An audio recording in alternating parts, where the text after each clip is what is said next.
Hi everyone, welcome back to my YouTube channel guys. So hope you are doing well and आप लोगों की preparation बहुत अच्छी चली होगी। सो गाइस, ये वीडियो मैं लेकर आई हूँ एसबीआई क्लर्क के एग्जामिनेशन से रिलेटेड। और एसबीआई क्लर्क का हमारा एडमिट कार्ड आ चुका है और डेट्स हमारी मैंने पहले ही बताई थी आप लोगों को कि 5, 6, 11 एंड 12 में है।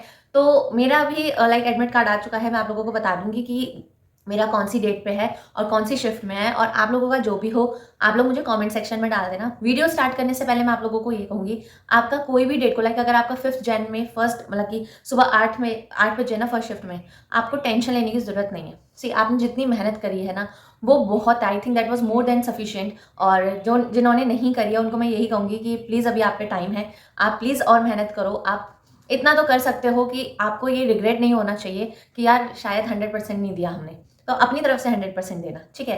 और मैं आप लोगों को बता दूंगी और आप भी अपना मुझे कमेंट सेक्शन में लिख देना, ठीक है। तो हम पहले वीडियो स्टार्ट करते हैं कि हमारी 10 डेज की स्ट्रैटेजी क्या रहेगी। और 10 डेज की स्ट्रैटेजी बताने से पहले मैं यही कहूंगी आप लोगों को, आप ये चीज़ भूल जाओ कि कोई न्यू ईयर जैसी चीज़ है। आप लोग करना उसको भी, मैं ये नहीं कहूंगी, आप एक पॉजिटिविटी से एंटर करना। लेकिन आप ये देखो कि अभी आप सीरियस हो जाओगे ना, तो 2024 का जो आपका एग्जाम है ना, और आपका वो मान लो एग्जाम निकल गया, आपको सोचो आपकी 2024 ही कितनी अच्छी होगी। पहला एग्जाम, पहला क्लियर। तो दैट वाज अ, मेरे को तो इतना अंदर से अच्छा सा लग रहा है। आप लोगों को कैसा लग रहा है मुझे भी बताना उस चीज़ को। और मुझे आप लोगों के साथ में शेयर करने में बहुत मजा आता है चीज़ें। तो पहले मैं स्टार्ट करती हूँ कौन सी टिप्स मैंने बनाई है 10 डेज के लिए, तो जिससे आपको भी हेल्प मिलेगी, ठीक है। तो सबसे पहले मैं बताऊंगी कि यार 10 to 12 डेज है मेरे लिए, क्योंकि मेरा जो एग्जाम है वो है 11th ऑफ जनवरी को, और मेरी शिफ्ट है थर्ड शिफ्ट 1:30 वाली। तो मेरे पास में इतना टाइम है कि मैं प्रिपेयर कर सकती हूँ अभी भी। और आप लोगों के पास में 5th जैन को है, 6th जैन को है। मैं कह रही हूँ 5th जैन में फर्स्ट शिफ्ट में भी है ना, आपके पास में बहुत अच्छा चांस है, क्योंकि पहला दिन, पहला शिफ्ट, पहला पेपर, एग्जाम आसान ही आएगा। अपने मन में लेके चलो कि एग्जाम आसान आएगा। जब आप मेहनत करके जाओगे ना, आपको एग्जाम आसान ही लगेगा, ठीक है। तो सेकंड टिप मैं ये दूंगी कि डेली के 2 मॉक दो। चाहे 9 डेज बचे हैं, चाहे 10 डेज बचे हैं, चाहे मेरे जैसे 10-12 डेज हैं, डेली के 2 मॉक्स दो। फुल मॉक, मैं सेक्शनल मॉक नहीं कह रही, फुल मॉक दो। प्लस में 2 मॉक दो, एक दिन इंग्लिश का दे दिया और उसी दिन आपने रीजनिंग का दे दिया सेक्शनल मॉक। तो इससे भी आपकी स्पीड इनहेंस होगी, इंक्रीज होगी। तो मेरी तरफ से आपको यही सजेशन है कि 2 फुल मॉक और 2 सेक्शनल मॉक डेली के दो। इससे ज्यादा करने की कुछ जरूरत नहीं है मॉक से रिलेटेड। उसके बाद में थर्ड शिफ्ट में, थर्ड पॉइंट में यही कहूंगी, सॉरी, थर्ड शिफ्ट में तो थर्ड पॉइंट मैं आप लोगों से यही कहूंगी कि अगर आपको अपनी स्पीड इंक्रीज करनी है और अपना मार्क्स इंक्रीज करनी है, गाइडली की पीडीएफ बंडल है, वो आप ले लो। मैंने नहीं ली थी, मैंने पहले जो ग्रुप ज्वाइन कर रखा था उसके अंदर आ रखी थी, तो मैंने वो डाउनलोड कर ली थी और मैं उसी की हेल्प से अब कर रही हूँ। मैंने कोई परचेज नहीं करा, कहीं आप लोगों को लगे कि दी तो शायद प्रमोशन कर रही है गाइडली का। नहीं, मैंने कोई प्रमोशन नहीं कर रही मैं उसका। मेरे पास में मैं अड्डा की भी आपको बहुत बुक्स बताती हूँ, मैं गाइडली की भी बताती हूँ। मेरे पास में कुछ है नहीं ऑप्शन ऐसा कि मैं किसी को स्पॉन्सर करूँ या फिर कुछ भी करूँ।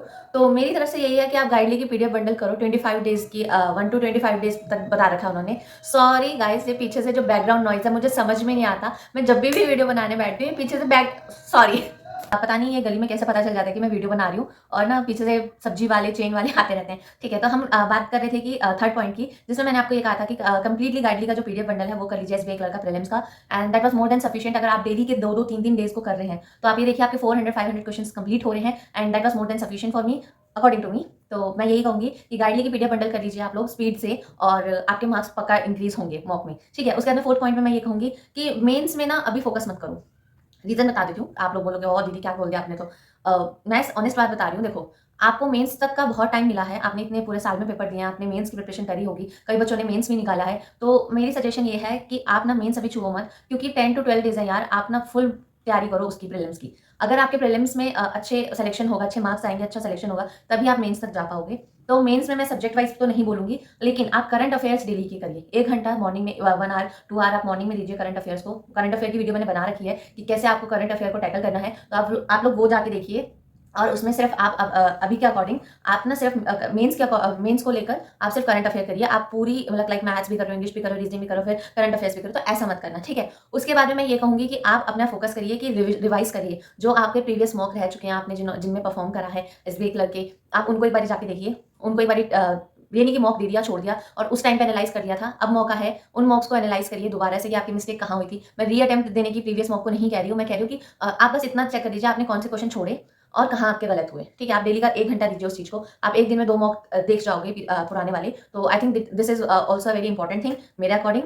फिर मैं आप लोगों को बोलूँगी कि प्रीवियस मॉक के साथ-साथ में ना आप अपने वीक पॉइंट्स पे भी वर्क करिए। सी अगर आप वीक पॉइंट्स को नहीं फोकस करोगे, आपने उस टाइम पे नोट डाउन करा होगा कि मेरे वीक पॉइंट ये है, मेरा मार्क्स यहाँ कट रहे हैं, लेकिन आप अभी फोकस नहीं कर रहे होगे ना, तो फिर कोई फ़ायदा नहीं है उनका। अब एग्ज़ाम आ रहा है, अब हमें पता है हमारा एग्ज़ाम कब है, तो उसके अकॉर्डिंग मैं यही कहूँगी कि आप अपने प्रीवियस मॉक को देखिए, अपने वीक पॉइंट्स को एनालाइज़ करिए। उसके बाद मैं कहूँगी कि मैं 6th पॉइंट की do not skip editorial at all. दुनिया में कुछ हो जाए एडिटोरियल तो छोड़ना ही नहीं है।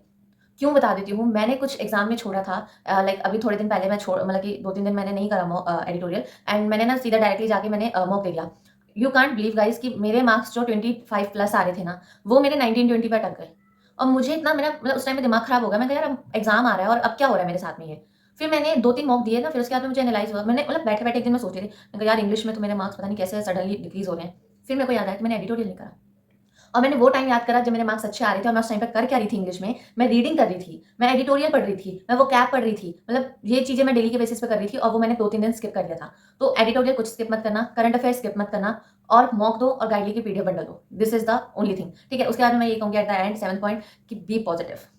आप लोग ऐसे क्यों नहीं एंटर करते 2024 में कि यार पहला पेपर है, पहला मतलब सब कुछ है, नया चांस है। हम अपनी मतलब हमारी स्टार्टिंग ऐसी होगी ना कि बस पूछो मत। तो ये मेरी सजेशन आप लोगों को है और मैं सबको सम अप करके कहूँ तो एक ही बात कहूँगी, मॉक, सेक्शनल मॉक, गाइडली की पीडीएफ बंडल कर लीजिए, करंट अफेयर आपको स्किप नहीं करना, एडिटोरियल आपको स्किप नहीं करना और 6th पॉइंट है बी पॉजिटिव, बी कॉन्फिडेंट। यही चीज़ें हैं जो आपका एग्जाम क्लियर करवा सकती हैं। अगर आपको लगता है कि कुछ और भी आपको कोई सजेस्ट कर सकता है, आप एक बार यूट्यूब पे जाके सर्च कर सकते हो।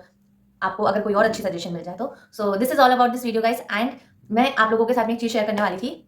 वो ये है कि 2024 में मैंने अपना एक टारगेट बनाया है कि मैं अपना एक सेपरेट यूट्यूब चैनल बनाऊँगी, जिसके अंदर मैं स्पेशली गर्ल्स को मैं उसमें अपनी कम्युनिटी में डालना चाहती हूँ कि गर्ल्स के लिए मैं स्पेशली एक अपना यूट्यूब चैनल बना रही हूँ, जिसके अंदर गर्ल्स ना अपने आप को कैसे मोटिवेट रख सकती हैं, कैसे पॉजिटिव रख सकती हैं। बॉयज़ भी देख सकते हैं बट मोस्टली थिंग उसमें लड़कियों की ही होगी, गर्ल्स की। सो ये भी मैं आप लोगों से डिस्कस करूँगी अच्छे से एक सेपरेट वीडियो बना के और उसका लिंक भी मैं अपने डिस्क्रिप्शन में डालूँगी बाद में जब मैं उस चैनल में जाऊँगी। So thank you so much guys, मिलते हैं हम अगली वीडियो में और अगर आप लोगों को ये वीडियो पसंद आई है तो please do like, share and subscribe my channel. All the best guys, bye.